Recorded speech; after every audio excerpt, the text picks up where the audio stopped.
Assalamualaikum warahmatullahi wabarakatuh. Perkenalkan, nama saya Azrafi Arsiabandrang dari kelas 10 IPA 6. Jadi pada kesempatan kali ini saya akan menjelaskan beberapa tentang materi PPKN. Yang pertama adalah menjelajah wilayah NKRI. Indonesia adalah negara kepulauan. Hal itu ditegaskan dalam pasal 25A UUD Negara Republik Indonesia tahun 1945 yang menyatakan bahwa Negara Kesatuan Republik Indonesia adalah sebuah negara kepulauan yang berciri Nusantara dengan wilayah batas-batas dan hak-hak yang ditetapkan oleh undang-undang. Berkaitan dengan wilayah negara Indonesia pada 13 Desember 1957, pemerintahan Indonesia mengeluarkan Deklarasi Juanda. Luas wilayah negara kita adalah 5.180.053 km persegi yang terdiri atas wilayah daratan yang luas dan wilayah lautan yang luas pun. Wilayah laut Indonesia dapat dibedakan menjadi 3 macam, yaitu zona laut teritorial, zona laut landas kontinen, dan zona ekonomi eksklusif atau yang bisa disebut dengan ZEE. Selanjutnya adalah batas wilayah Negara Kesatuan Republik Indonesia. Batas-batas wilayah laut Indonesia berhubungan dengan 10 negara, sedangkan perbatasan wilayah darat Indonesia hanya berhubungan dengan 3 negara. Yang pertama adalah batas-batas wilayah Indonesia sebelah utara. Indonesia langsung berbatasan dengan Malaysia. Ini adalah batas-batas wilayah Indonesia sebelah barat.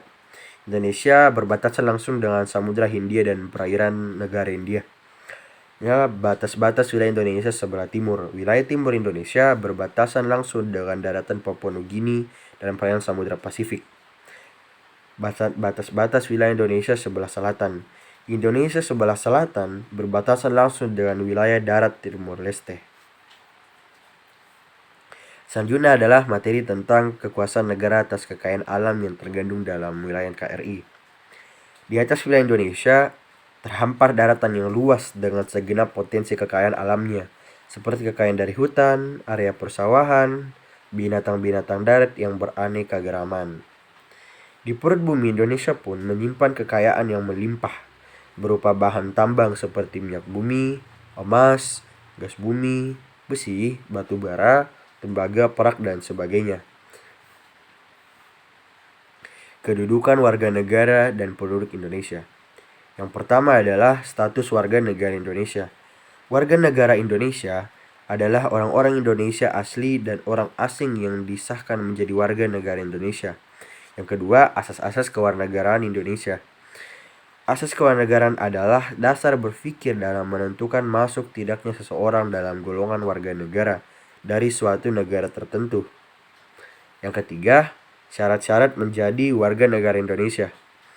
Penduduk asli negara Indonesia secara otomatis adalah warga negara Indonesia, sedangkan orang dari bangsa asing bisa menjadi warga negara dengan cara mengajukan permohonan kepada pemerintah Indonesia.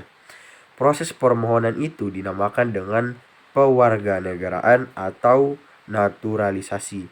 Naturalisasi dibagi lagi menjadi dua, antara lain naturalisasi biasa dan naturalisasi istimewa.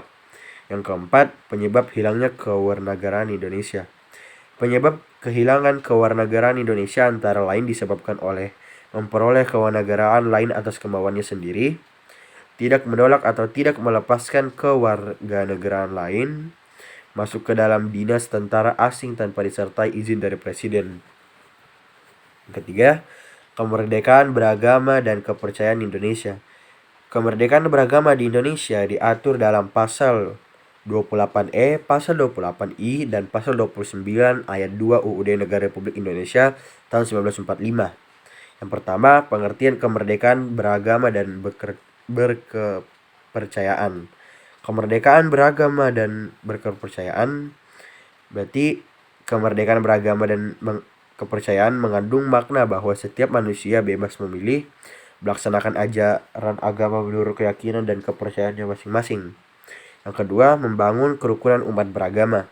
Kerukunan umat beragama merupakan sikap mental umat beragama dalam rangka mewujudkan kehidupan yang serasi dengan tidak membedakan pangkat, kedudukan sosial, dan tingkat kekayaan. Yang keempat, sistem pertahanan dan keamanan Republik Indonesia. Yang pertama adalah substansi pertahanan keamanan negara Republik Indonesia. Sistem pertahanan dan keamanan dikembangkan adalah sistem pertahanan dan keamanan rakyat semesta dengan TNI dan Polri sebagai kekuatan utama, sedangkan rakyat sebagai kekuatan pendukung. Yang kedua, kesadaran bela negara dalam konteks sistem pertahanan dan keamanan negara. Kesadaran bela negara pada hakikatnya adalah kesediaan berbakti pada negara dan berkorban demi membela negara. Sekian dari saya. Assalamualaikum warahmatullahi wabarakatuh.